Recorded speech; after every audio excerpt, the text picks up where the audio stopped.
Hari ini telah diumumkan subsidi liter jumlah liter Budi 95 tu diselaraskan. Okey, selaras tu sebelum ni setiap individu warga negara Malaysia yang layak diberikan subsidi sehingga 300 liter.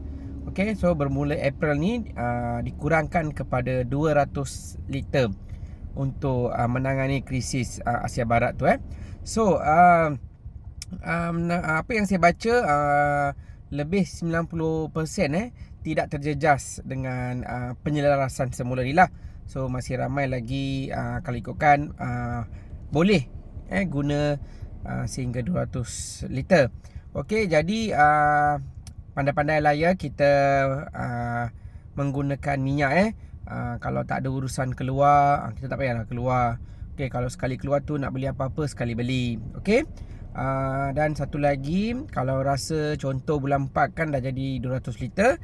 Kalau bulan 5 kalau ada pergerakan lebih, so ujung bulan 4 tu, dalam 30 hari bulan 4 tu, 29 atau 30 hari bulan 4 tu, kalau ada baki yang liter tu, pergilah isi penuh-penuh. Isi penuh-penuh supaya bulan 5 nanti benda tu boleh digunakan. Okey?